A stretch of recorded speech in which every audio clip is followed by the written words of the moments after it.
Thank you very, very much for coming. For those that don't know me, I'm Nick Ahad. I'm the arts correspondent at the Yorkshire Post. We are running about half an hour late, but I don't want to shortchange you, so I think we're still going to stick to our plan and go for about 2 hours. We've got a really fascinating evening lined up, not just because Eunice is a brilliant speaker, but because there are one or two surprises up our sleeves. As I say, the event was due to last until 8 o'clock, so we'll probably go to about 8:30. And while it's interesting to listen to someone like Eunice all night, you probably will get bored of hearing from me for 2 hours. So this is what we're going to do. For about 30 minutes, Eunice and I are going to talk about his work and about his background. And then we're going to break and we're going to have a reading and a dramatisation. There's going to be a couple of dramatisations through the evening. I've been asked, there's a brilliant, brilliant director called Ian Bloomfield from the theatre, but he has asked me to point out that they've had just a day. And it is script in hand, but you'll get a real flavour of the work. We're also going to have an extract of a short film that was based on the writing of Eunice, and then we'll give you a chance to ask some questions. Apparently I've got to say, can you make sure your phones are turned off? And apparently there's no fire alarm due, so if there is one, I'll be out the door, so do what you want, really. So, I first met Eunice a few years ago. He's just told me it was 2006, actually. I didn't realise it was that long ago. It was when he wrote a book called Made in Bradford. It was launched at the Ilkley Literature Festival, and the festival called and they asked me to go and speak to an author on stage, and I thought, well, that sounds like fun. More importantly, they're going to pay me, so I said yes. And then I found out it was a book by a university lecturer, and his book was part of a research process with the Joseph Rowntree Foundation, and I was suddenly a lot less keen. But I needed the money, so I started reading Made in Bradford, and I got absolutely hooked by this book. And then I met Eunice, and I was even more intrigued, because he didn't look or speak like a university lecturer. But everything kind of fell into place. Made in Bradford, it was so much more than a piece of research. It was this vital, living piece of work. And having met Eunice, I kind of understood what had happened. You see, he writes with this kind of incisive intellect of a researcher, of a lecturer, but he's lost none of what makes him the perfect person to write a book that's about Bradford, called Made in Bradford. Eunice, can you tell us about, first of all, Made in Bradford, and why you think I thought you were the perfect person to write that book? I have no clue why you would have thought anything like that. I mean, it was interesting when you said he looks nothing, or sounds nothing like a lecturer, so, you know, if I lose my job soon, I know who to thank, because I'm a bit of a charlatan, I suppose, in some senses. Made in Bradford was a very personal book, despite the fact that most of it isn't me. 90% of it, at least 95% of it, isn't me in terms of the material in the book. There's a small piece by way of introduction that is just me trying to sort of situate what comes after. But that book was born of the research project that you talked about, which we were, I think, very pleased with. We were very fortunate. Anybody who gets research grants, you count yourself relatively lucky, but maybe at the same time skilled and competent and all that. So it was very personally kind of couched to both myself and Charlie, who's in the audience, Charlie husband. So we set about that project as a kind of personal political mission, and it was around Bradford and particular stereotypes that were prevalent and around Bradford, to do with ethnicity, to do with masculinity, to do with age. Young Pakistani, British-born Muslim men were a particular image. They had a particular kind of value, I suppose, and we didn't really agree with it. We didn't agree with it at all. So it was born out of that instinct, because I was Bradfordian, Charlie's an honorary Bradfordian. I've made him one. Whether or not anybody else has, I'm not sure. So we had this very, you know, sort of deep relationship with the material that was generated, you know, with the people that we interviewed and so on and so forth. And as a result of... Do come in. We've just started. Right. As a result of that project, you know, there were all these transcripts. And in all, I've tried to sort of calculate the words. There's about 1 million words that I had to edit. And we kind of narrowed it down to about 60 or 70,000 words. Right. And that took a lot of time. But I think the essence of those transcripts, the majority of those transcripts still remain. And it had to be about Bradford because that's where the data came from, not just in terms of geography, but almost in terms of voice as well. And I think some of that comes across as well in the text itself.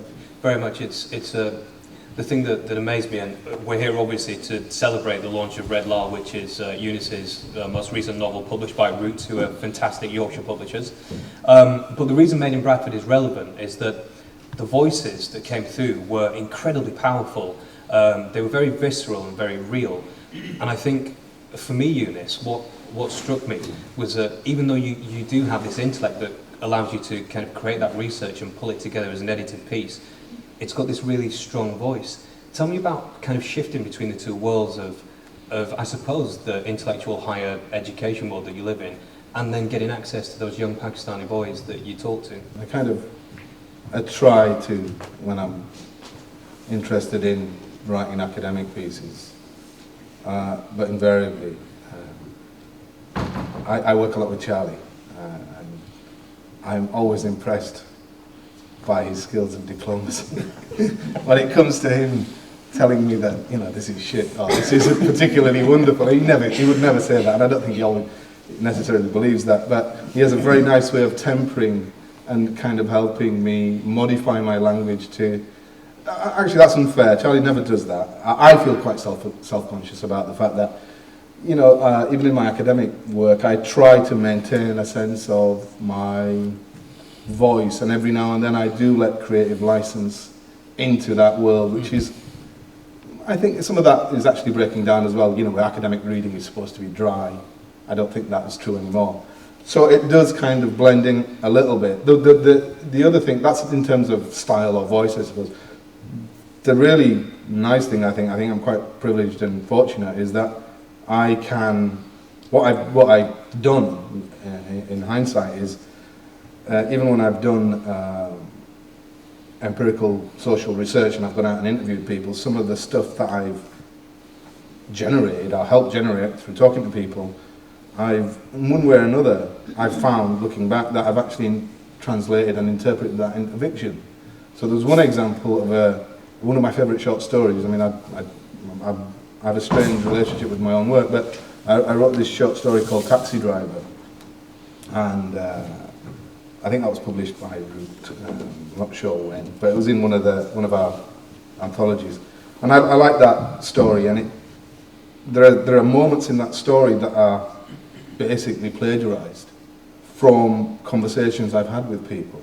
Right. You know, whether they were part of a research project or just conversations with people. Mm-hmm.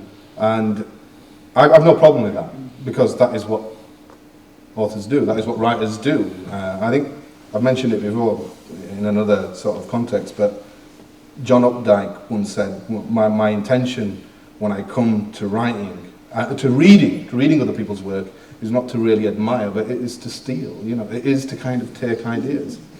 And, you know, as writer, I would be lying to say if I'm different. You know, we are, if you're a writer, you do have to emulate, otherwise you won't learn your craft. Mm-hmm. So, for me, there's a strange, but usually positive, split in terms of my attempts to write academic work and my attempts to write what is called literary fiction or creative writing or whatever you want to call it. That's really interesting. I think Red Laal, it's an absolutely fantastic book. And we'll talk a lot more about that later, but I found it really interesting reading it, having read Made in Bradford, because some of those young boys that you interviewed and some of the voices that I heard absolutely resonate through Kilo and through Red Laal as well. Was he... Actually, no, I'll leave that for later. Tell me about finding those boys and about how you get access to those kind of people.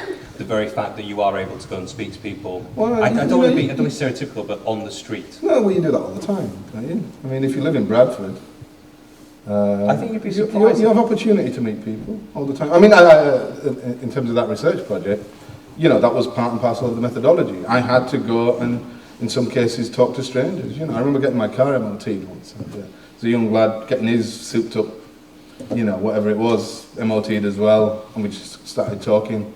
Half an hour later, I was sat in my car and I was interviewing. I was talking to him, you know, and he was involved in the project. So, you know, there's that. There's got to be a bit of a salesman in you to be able to get the foot in the door and to make yourself appealing, or whatever it is the hell you think you're doing, make that sound appealing. But generally speaking, you know, you hear things, you see things.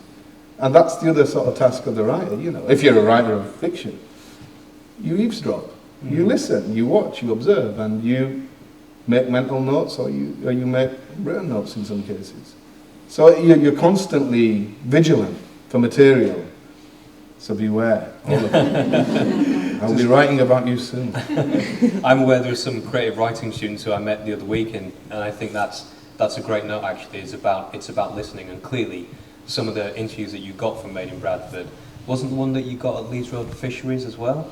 You just overheard a conversation? Yeah, no, it wasn't Leeds Road, it was another one in Manningham. Right. Yeah, it was just these two lads who were talking, and I can't remember their exact nature, and it was amazing. It was just, and I just sort of, felt, but I'd finished playing football. I used to play football on a Tuesday night. It was about 11 o'clock, and I'd just come to this chippy, I hadn't eaten all day, finished playing football. And there's a couple of lads in the queue ahead of me, and they're just talking, and they're talking shit to each other, and it's just so funny. And I think there's something really vibrant about that, and I felt, not duty bound, but there was a little compulsion in me to kind of engage with them. And the weird thing is, I can understand how people can be intimidated by loud young men. I've been intimidated by loud young men, Were you also a loud young man once upon a time? A long time. I was a loud and very stupid young man. I have no qualms about confessing that. So yeah, I think sometimes, you just have to, if you take the time to engage with people, no matter what you perceive them to be, or no matter what the world tells you they are, you'll find that there's variety. You'll find that actually sometimes there is a mismatch between the fear that's been instilled in you through whatever means and the reality of it. And that's certainly one thing that I wouldn't say we proved, but we came damn close with Made in Bradford. Absolutely. Tell me about that. Tell me about when an idea comes to you, and when, if you know that it's a novel or if you know that it's a piece of research, how do you decide what your writing is going to look like? Well, when it comes to research, with the follow-up to Made in Bradford, it was The Invisible Village, and that was kind of pragmatic, and it was the pragmatics of working in a university and maintaining a profile or developing a career and making, and the game says, part and parcel of the university world is to kind of do research, get funding and do research. So, that's kind of born of sort of pragmatism, really. When it comes to writing fiction, there's two ways I usually have. One is somebody rings me up and says, would you write a short story for us and we'll give you 50 quid or whatever, Scooby snack. And I'll say yes, probably. And then I have to write a short story. And the other way is if a short story comes to you without any sort of external kind of, prompting, and I'm not sure if there's a difference in terms of the quality or whatever. I've written stories on both footings, and they're both equally bad or equally good or whatever. I don't know.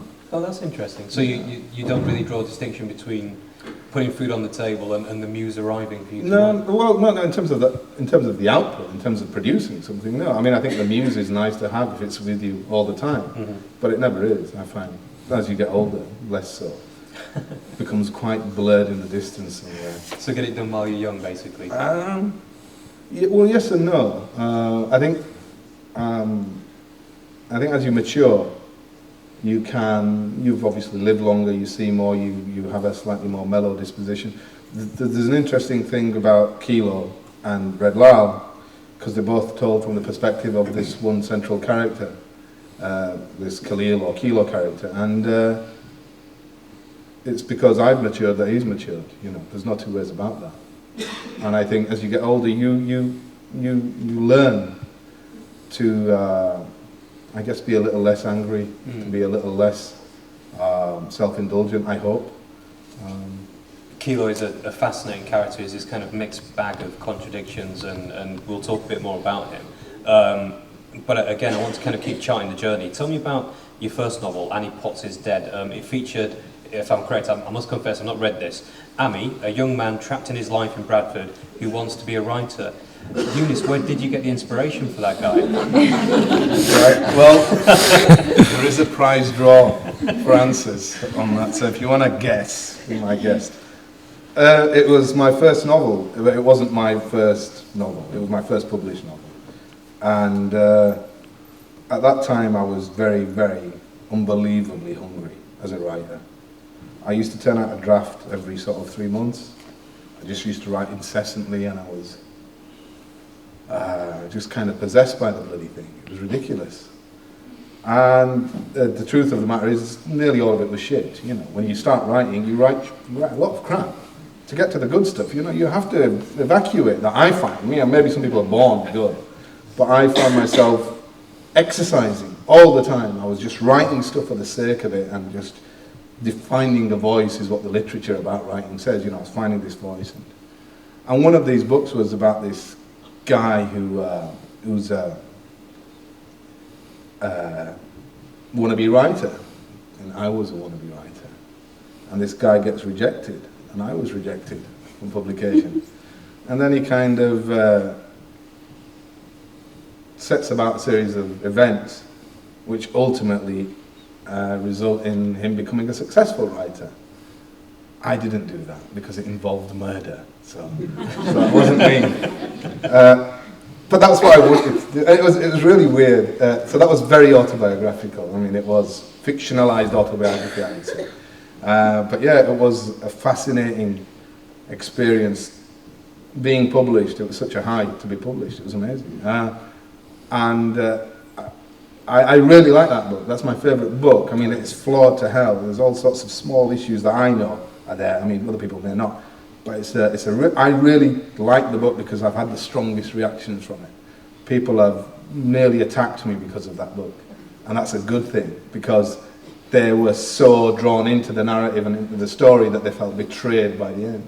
And that kind of gives away a bit of the end, because the narrator is so sympathetic. You can sympathise with the narrator so much. I was really proud of that book in lots of ways.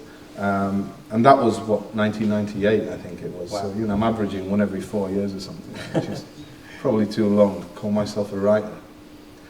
I've got to say, I've heard writers talk about enjoying people reacting, pride in the fact that they got attacked for one of their pieces. No, I said nearly attacked. Because, there is a huge sting in the tail in that book. And nobody sees it coming until they get it, I think. And people feel kind of hurt, because if one of the tests of good fiction, I suppose, is whether or not you trust the narrative and you trust the characters, and you identify, and all these things we talk about when we're talking about whether or not literature works. And those things seem to be happening with that. And there was a real betrayal. And that was the kind of point of the book as well, because the book was a metaphor about the world of literature and fiction and how it works and how it doesn't work. So there are all these little things that I was learning and discovering at the time, in situ almost, while I was doing it. Right. There were countless drafts. I didn't write it off in one draft. I never do. I write more words than I use. So there was a lot of shaping and messing about with it in terms of getting the final product. But the arc of the character and the narrative as a whole, I was very, very pleased with that. You mentioned about being a salesman. I'm sold on Annie Potts is Dead. I want to read that now. Well, you'd be hard pressed. I'm not sure if there are any copies left. I'm sure we can dig one out. You mentioned, I don't want this to turn into kind of a writing class, but I am intrigued by the fact that because you had a really interesting background before you became a lecturer, yet this compulsion, this incessant to write that you had.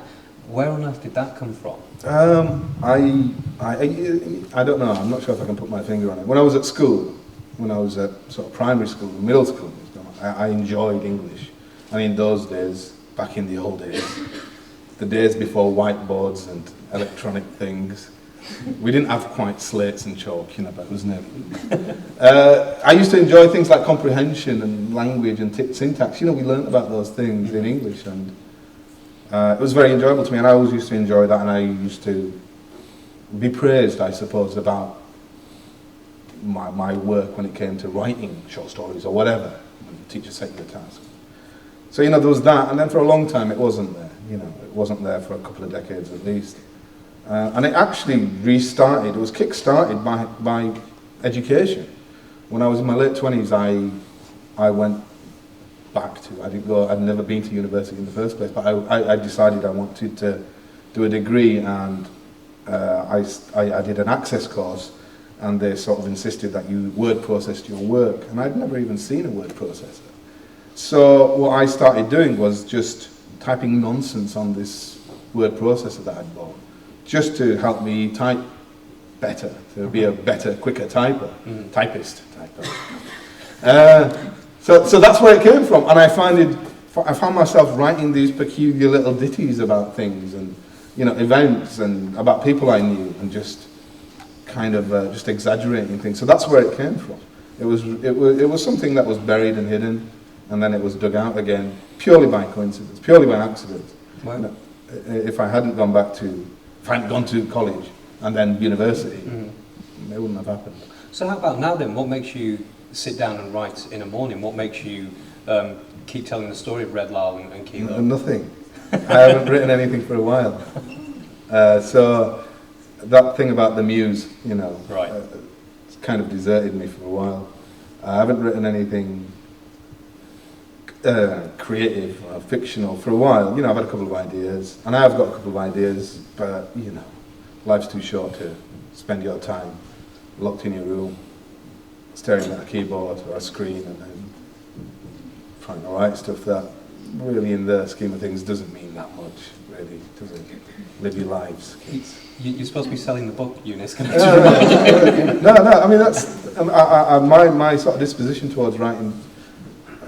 It kind of changed some years ago, where it has a place, it has a context, but it's not. Yeah, it's not everything.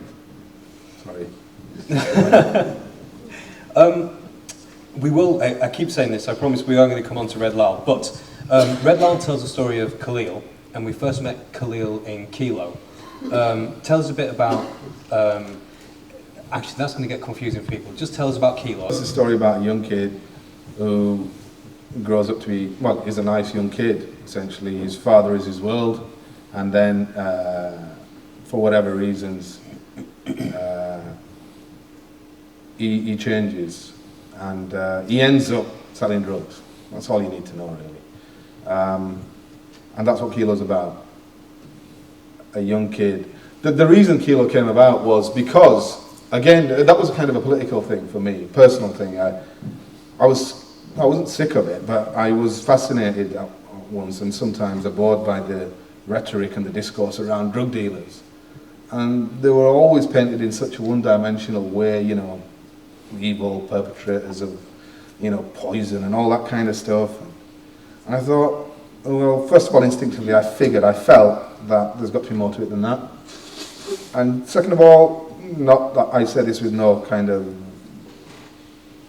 notion of pride or anything, but I knew a few drug dealers. I didn't know them in terms of buying drugs off them or anything. I've never done anything like that, of course. I seriously haven't. People don't believe me when I say that, but I haven't. I've got friends here who've known me from school, and they will attest that you have. And I haven't. But I knew, you'd see them kicking around, for God's sake. Where I lived, I remember when I lived in Undercliff, dealing going on left and right. And I figured it had to be more subtle, more complex, more even interesting than that.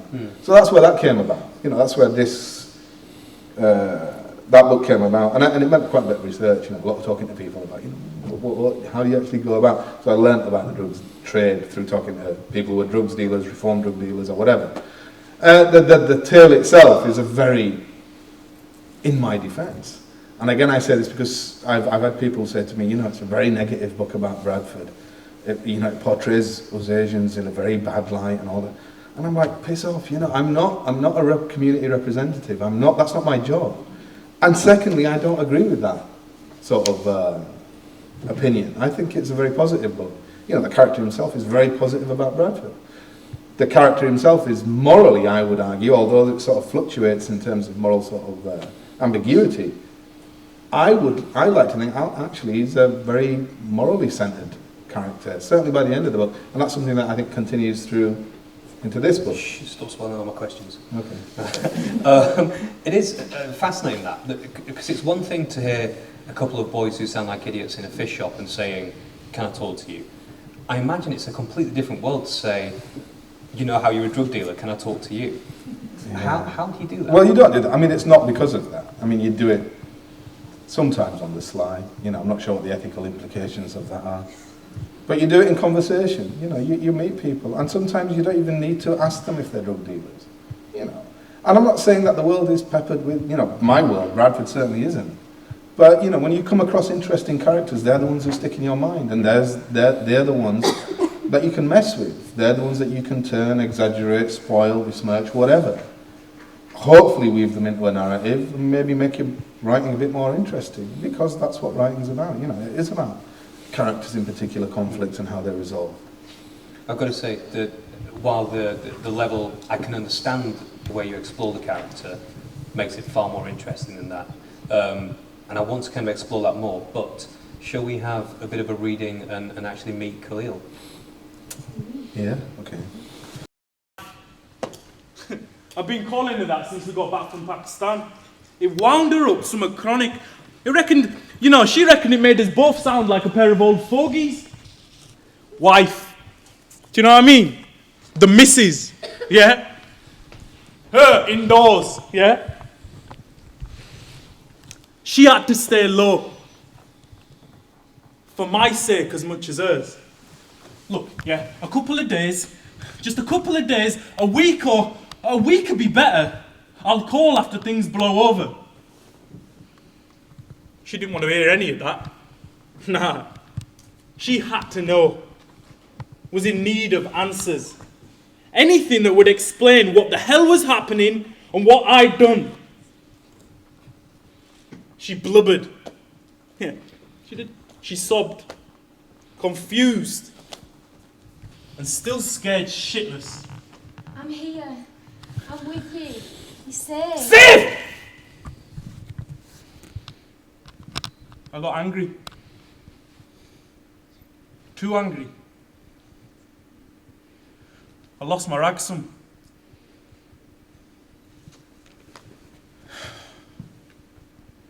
She didn't speak after that. And instead sat through it, staring out of the window as I sped through the streets and roads. I was glancing at the rear view every 5 seconds. When she did turn to look at me, her expression said it all. Scared. Of me? We went home. You know? We went home and we sat for a while. Still saying nothing. She wouldn't even look at me. Her head was fucking her up with thoughts of what could have happened and what did. I went into the kitchen. On the worktop, by the sink, a block of knives that she bought from some overpriced shop in Leeds. She had a thing for Leeds. She had a thing for Leeds, did Rabina. Harvey Nicks and all that bullshit that validates the city. Went once a week, she did, yeah? Forced me to go with her a couple of times too. But I hated it. But I persevered. Showing a tolerance that was new to me. But the knives. She took a liking to them. And as soon as she took a liking to them, as soon as she saw them in the shop window. They were fashioned by Sheffield hands, and they were made to last. Not the usual mass-produced ergonomic designer shit with some TV chef's signature all over it. Nah. I never used them, but Rabina used one every time she cooked. Slid out the biggest from the block. 8-inch blade, maybe. Still, as bright as a button, I tucked it up my sleeve before she could see. Tell you that I loved you. But I don't think it's going to make any difference. Look, I'll explain later. You have to trust me, yeah? I can see something in your eyes, and it's making me scared. Look, don't be, okay?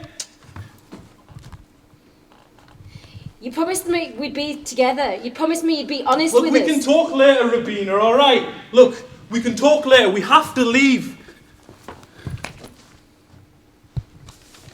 If you want any reason to go, if you want to leave, I'm not standing in your way. What? Khalil! Please, just be real with me. Look, Just listen. tell me what's in your heart. Look, we'll make it through this, yeah? I promise. Don't kiss me, I'm dying. Don't you know? Don't you know I'll always love you? Look, I'll call you as soon as I can. Just go to your mum's for a couple of days, yeah? Have you got that? Keep the door locked. Don't open it for anyone. Just pack as quick as you can. And now we've just seen him taking a knife and doing something with his wife. You might have the wrong impression about Kilo. I was saying about him being a very moral character. Doesn't mean to say he's not violent. Well, this is the thing. Through the book, and I can absolutely testify to this, Kilo is fascinating. I genuinely enjoyed spending time with him. He's an amazing character. And what you do, Eunice, you set this up very quickly. Within the first couple of chapters, we know immediately that he's a drug dealer.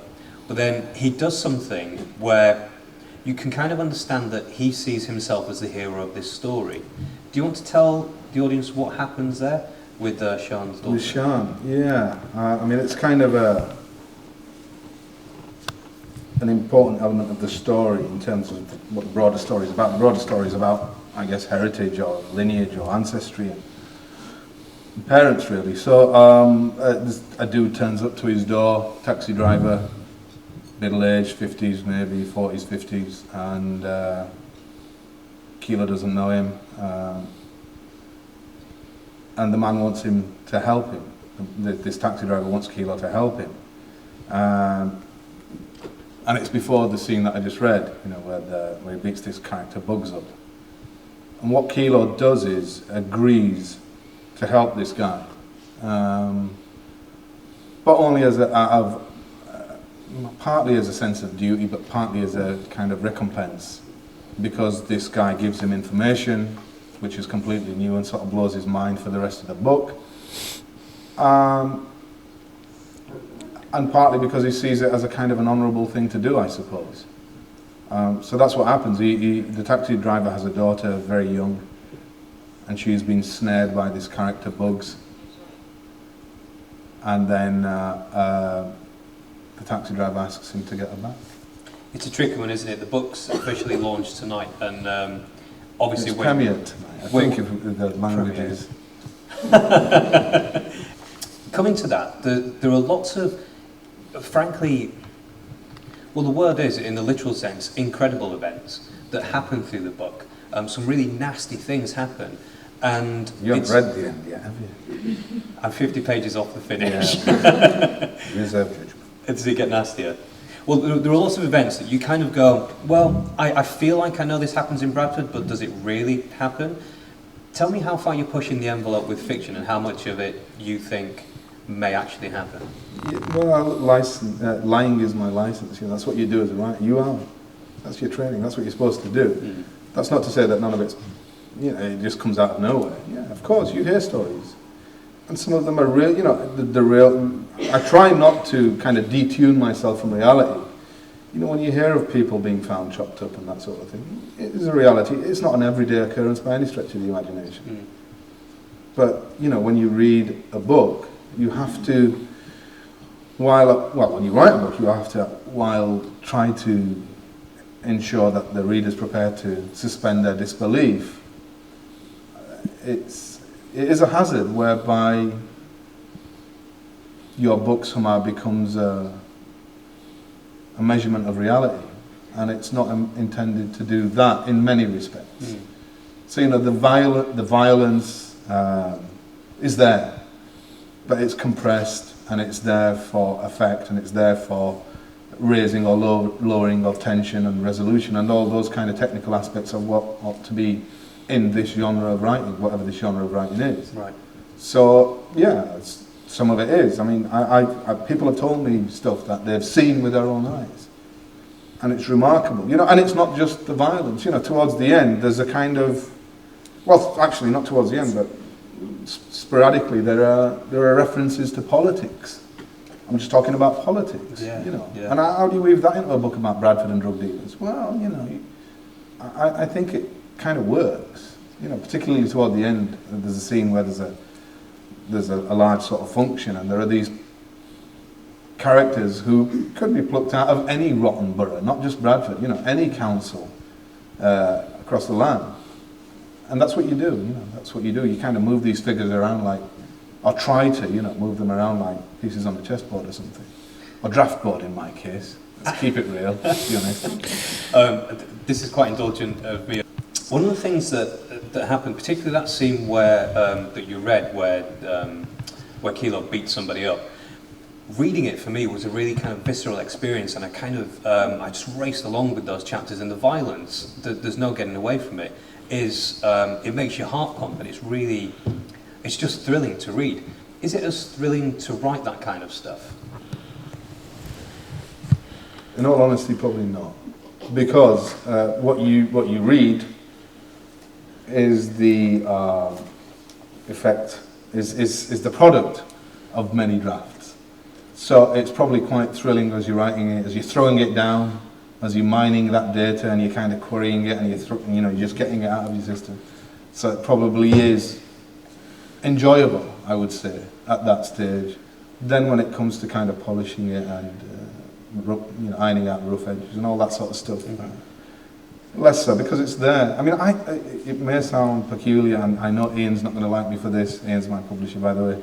But I kind of have no opinion of it now, because, I've lived with this thing for a long time. I'm kind of okay with it. I remember bits of it that I've written. There are bits that I really like in the book, bits that might seem unusual. There's a character in it called Colin. There's another character called Cyril. And I like Cyril a lot. Bob is my favourite character probably, because of what he represents, I suppose. Right. But there are bits of it, there are moments when I can't even remember the bloody sequence of the thing. When's that bit happen, I'm thinking. So I have a strange view of books, my own work. Once it's written, it's kind of dead to me. I've said this before. Wow. Well, it is. I can't change it now. I can't mould it any more than it has been. Can't nurture it. You can't, to use that kind of analogy, that kind of language, you can't. Once it's done, it's done. Once it's born, it's dead to all intents and purposes, until it's rendered alive again in the imaginations of people who may care to read it or not.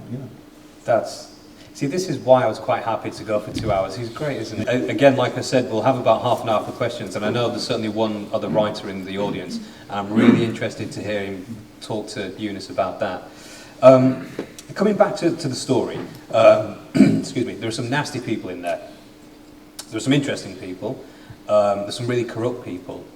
Your book, actually I must show you this. This was the copy that I had, and actually I really love this. It's kind of the unbound copy. The copy that you guys will get to buy upstairs might look pretty. I'm happy with this one.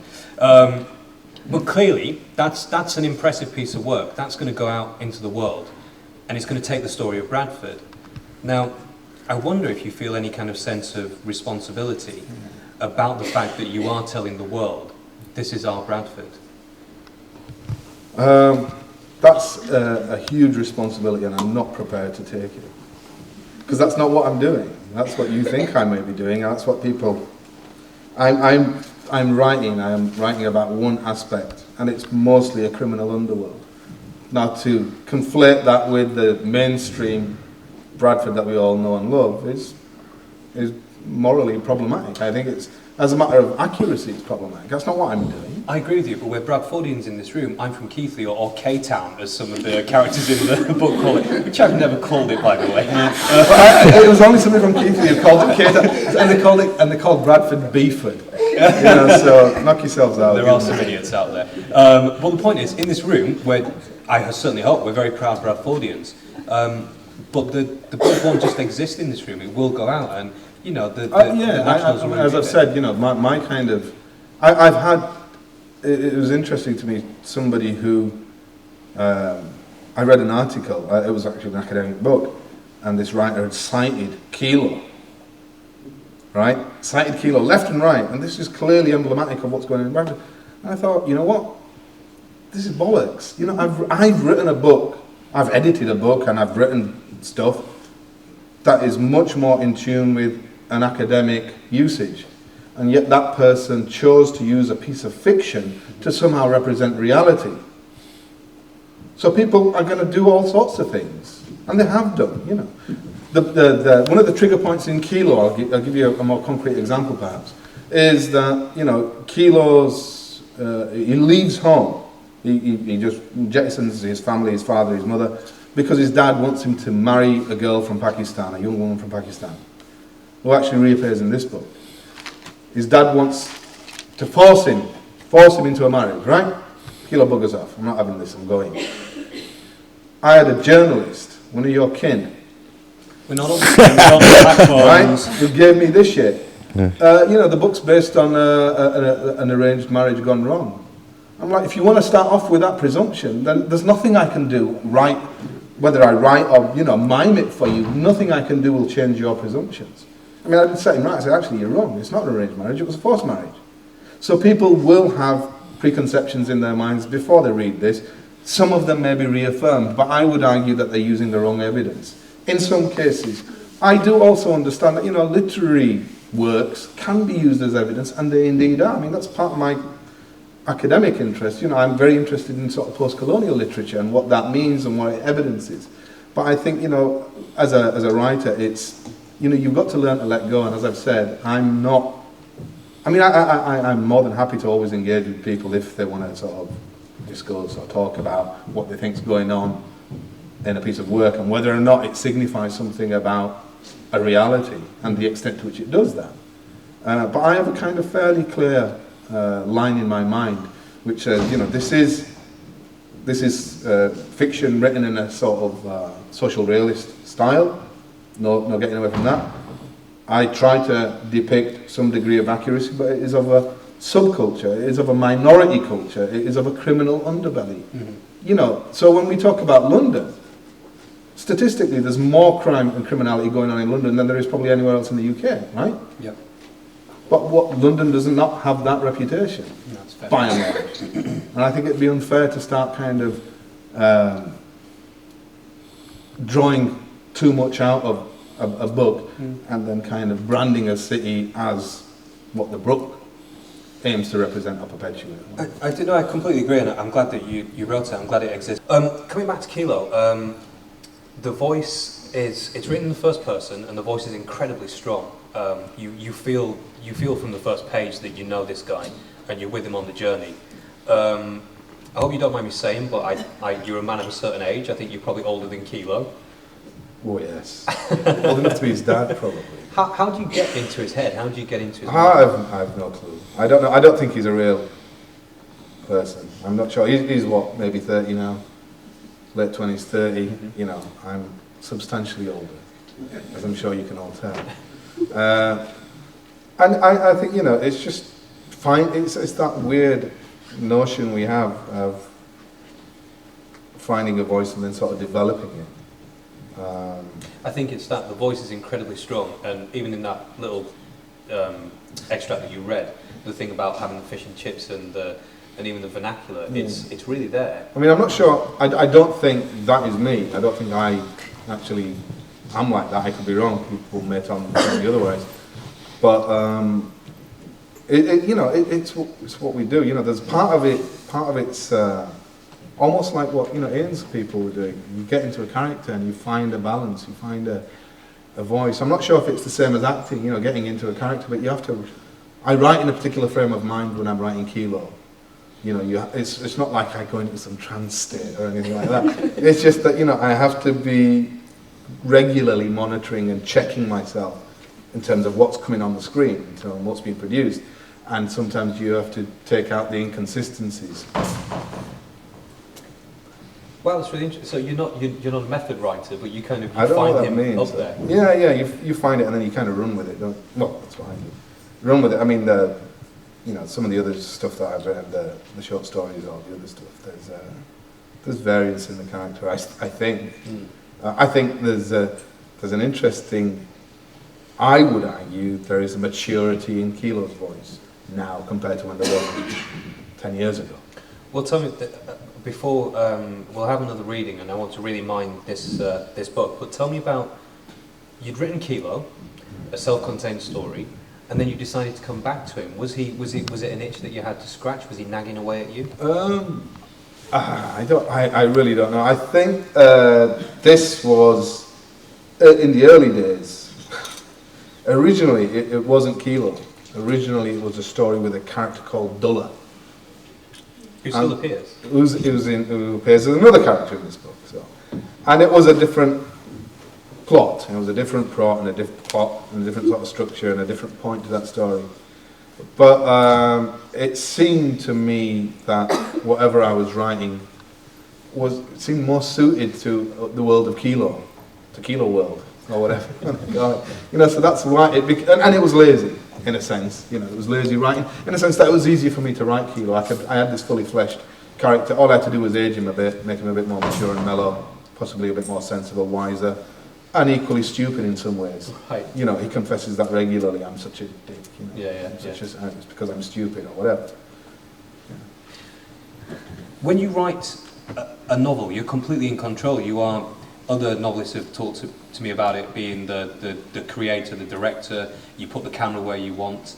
When you give up your work to actors or to a film writer, what's that like? How is it passing over that control, and what's it like to see your work translated? I don't have an issue with it. You know, I think it's kind of flattering, to be honest with you. People think that your work is worthy of them doing something with it, you know, adapting it or whatever. The results are often interesting, and I use interesting in the euphemistic sense. Huge quote marks around the word interesting. It's invariably not how you see the film in your head when you're writing it. So, you know, I write quite graphically, I think. You know, I when I'm writing, I see things and I hear, you know, interactions or whatever.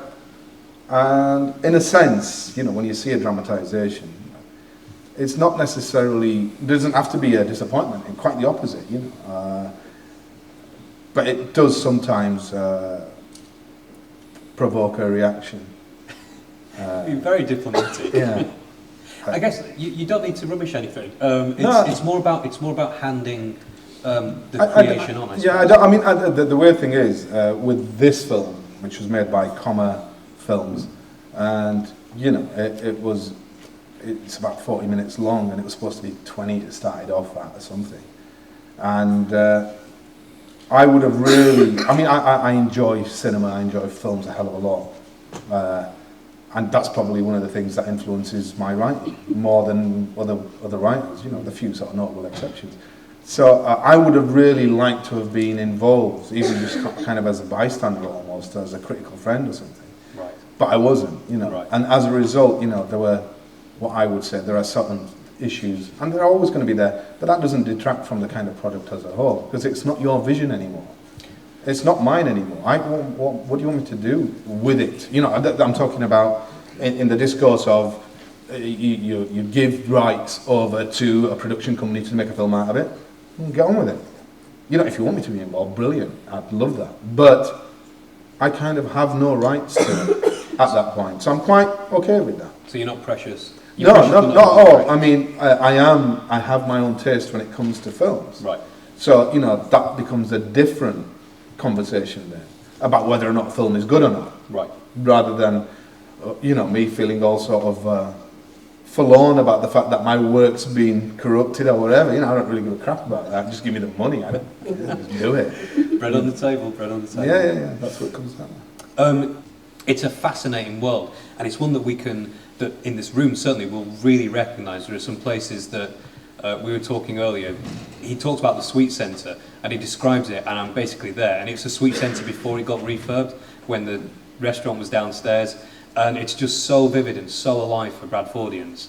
Do you want to tell us what you want to about the story and what happens to Red Laal? Because even though it's Kilo's story, it's called Red Laal for a reason.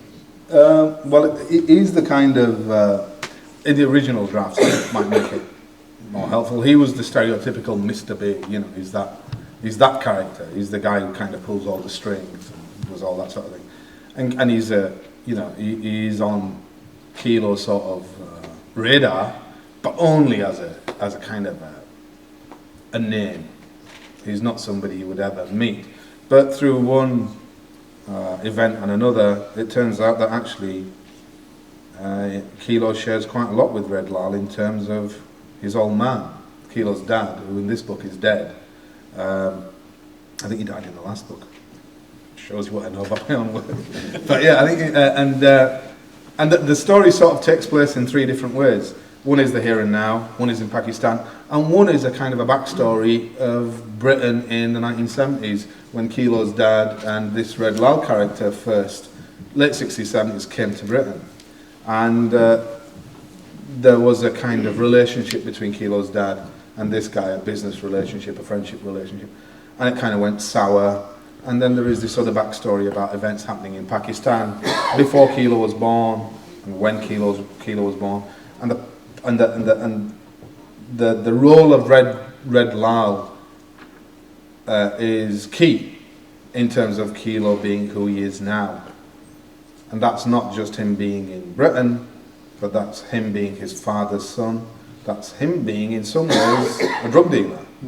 Because there are all these connections between Red Laal and this seemingly autonomous life that Kilo's led.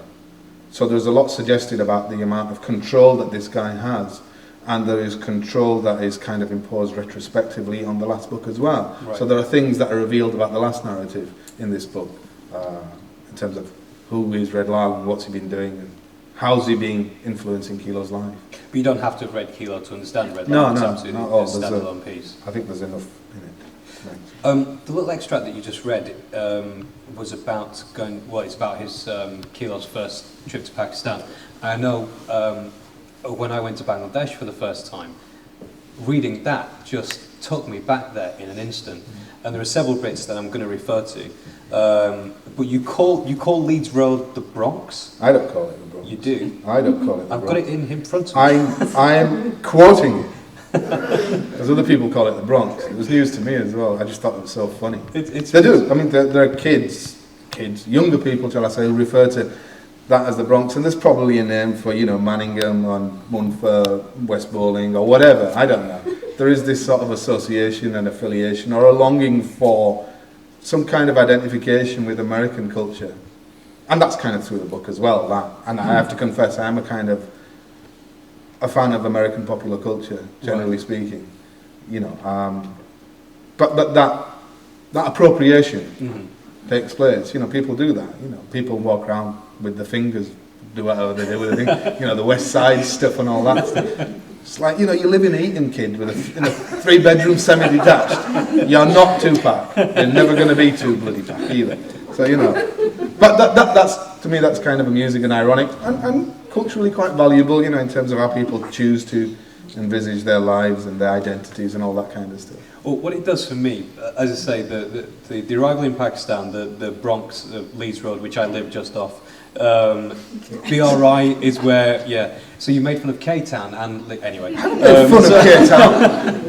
But Rabina and Kilo meet at BRI. Again, we have the Sweet Centre. We have a restaurant that you've just told me about that features very heavily, which I didn't know about. Yeah, but you're not going to mention the name. I'm not going to mention the name. But it's incredibly alive and vibrant. Were you ever worried that setting it so resolutely in Bradford would make it just appeal to the people in this room? I didn't really get. I mean, I think years ago, before this book, I once tried writing a story, a novel or whatever, in no town, with a view that it'd be any town, but it's complete bollocks. It just doesn't work. I find that, my fiction is informed by my reality, unfortunately, and place is really important. To me personally, place is really important. Bradford's really important. There are bits of it that I have a huge amount of love and affection for, oddly enough. These are bricks and mortar, right? And it's peculiar perhaps for some people to hear that. But, I'm very fond of my town, and I kind of, I'm not saying I pay it sort of tribute, but, I think it's important enough, and in a way, in my scheme of thinking, I like to validate it. I like to, not that it needs validating, but I like to recognise it and acknowledge it, and unashamedly include it, warts and all, And that's, Bradford is that. It is a place of contradictions in all sorts of different ways. And it complements my attempts at academic writing. The politics that I show when I'm working, in some of the stuff that I work with Charlie, for example, or the other stuff as well, there's a consistency. So, the thing about writing fiction is you have much more license. You can get away with pretty much anything. but I think the political essence is still there. So in effect, a novel, a work of fiction, becomes a vehicle through which I can convey my own beliefs. Every now and then I can just drop something in, and I'm sure people will question the kind of appropriateness of doing that. I'm not really bothered. But again, this kind of agrees with my view that drug dealers aren't stupid, for one thing. They are more complex than we believe. And this guy's no different. This guy is I'm quite happy with his identity being streetwise on the one hand, and actually sensitive in lots of different ways, including sensitive to his world and the way in which his world has become politicized by virtue of identity, by virtue of faith, and all those other markers that are associated with particularly problematic identities. I think that's a really good way of describing it. You do drop it in, and it's these little. It's almost like finding these little gems where you suddenly go, oh wow, he's talking about what it's like to be first generation or second generation immigrants here in Bradford, and what it means to be Muslim or Asian in a post 9/11 world. But rather than being speed bumps, they are little gems that you find throughout the book. Well, it's a kind of sin to try to ram things down people's throats. So there is an attempt to be a bit more subtle about dropping in my own views through this voice. So you kind of do this act of ventriloquism, where your character is your dummy, but you're the one who's putting the words in his mouth all the time. But what can happen when some authors do that is that the character or the story becomes a cipher for their political views. Yeah, but completely. which comes first for you? My political views are usually inserted, I would say, as and when necessary. Right. And it's the story that kind of controls the frequency of them and so on. Right. So the story comes first, the story and the arc of the character, the point of it, I guess. What's the beginning point, and what's the end point, and what's all the shit in the middle, That's the more important thing to me. But it's weird, I always end up finding myself making what I think are political points. That story I mentioned before, Taxi Driver. Mm-hmm. I mean, that's written about a taxi driver, and it's about... it tries to be a metaphor for a post 9/11 world, as you call it. Right. So maybe I can't help that. I can't stop myself from that. Well, I just think the very nature of writing about a character like this, in a way, he can't help but be political simply because of the world that we're living in. Yeah. Slightly crap question to almost finish off, but what does it feel like to have the book there, to have the hardback published really beautifully, genuinely, by Root Publishers? Even though it's born, it's dead to you, presumably you're still quite excited. No, I really like the look of it. I think it looks really nice. The designers, the guys who did the jacket design, called Golden, in Leeds, they got messed about quite a lot by me, I think. I'm not sure if Frank's here tonight, but I think they've done it absolutely, and it was very short notice towards the end. It was kind of, it was like a week before the thing went off to the printers when we got the cover done. So it's just worked out beautifully. I think the cover's awesome. It's really, to me it's very evocative because it's got these prayer beads on it and a hand, and that's a motif that occurs throughout the book as well. Right. So I don't want to sort of sound as if I'm being sort of ungrateful or anything, but at one level, yeah, neither here nor there, but equally I'm very happy with it. I think it's a very nice looking book, but ultimately it's not up to me, what happens with the book. It's up to people to choose to read it. Right. Well, I've got to say, genuinely, a lot of books obviously come across my desk at the Yorkshire Post, and it's one that I'm very glad that arrived. We will have questions from you guys, we'll keep an eye on the time and see how we go. Let's have a final reading, and then we'll have a final dramatisation, and then it'll be over to you.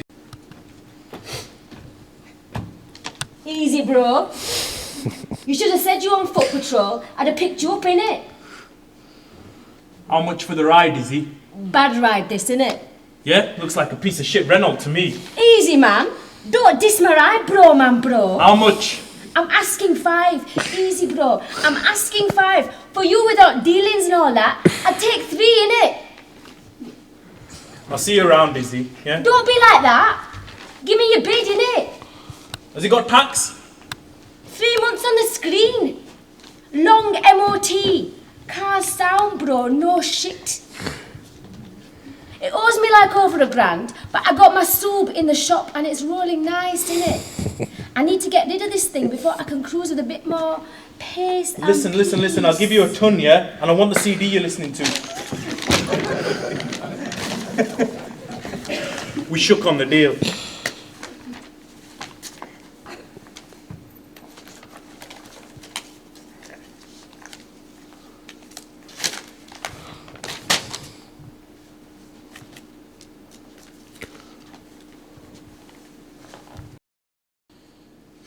Are you, honest, brother? Kilo, right? I heard about you. Yeah? Seems to me you're the man with the name right now.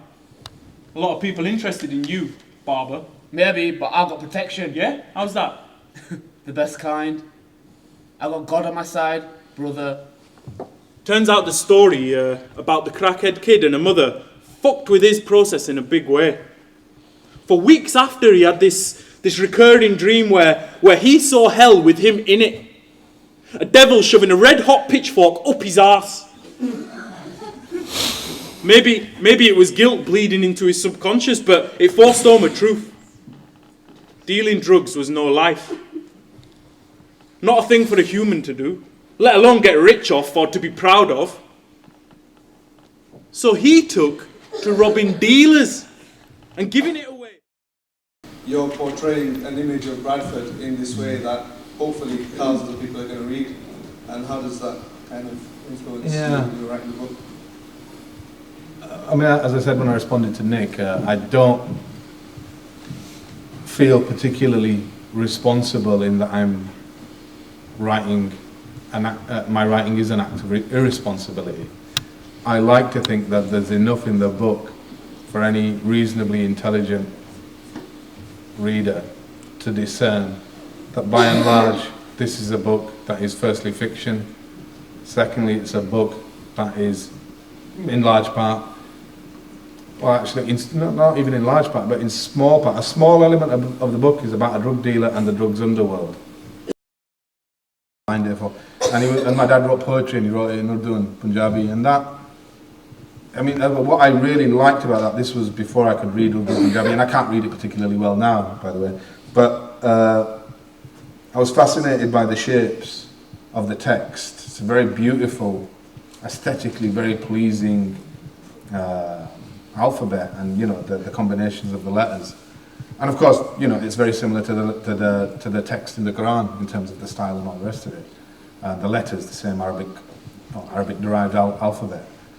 And as I got older and I started writing and I was published,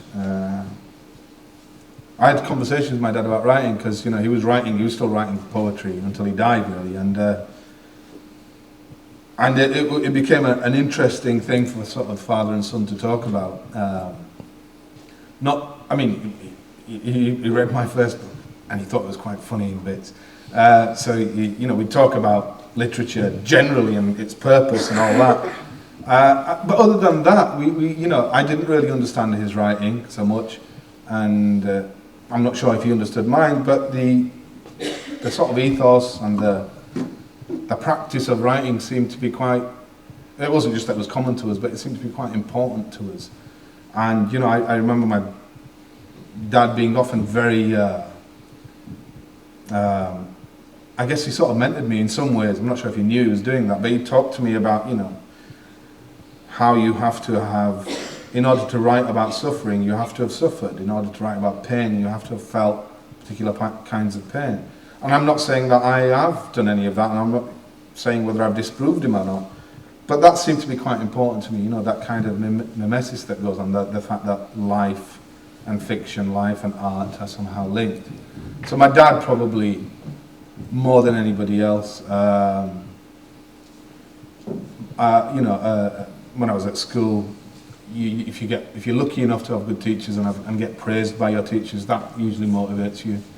But yeah, the other aspect of sort of inspiration or influence, and is probably, you know, seeing good pieces of work and thinking, shit, I'll never be able to write anything that good, but I'm going to have a go. You know, so that's that kind of internal motivation. Another great lesson. Partly because of what I write, the nature of the thing that I write. I'm not, you know, part of Blair's, Cameron's or any other douchebags Britain. Their way in which they want to see, they want to impose a culture on British and British society.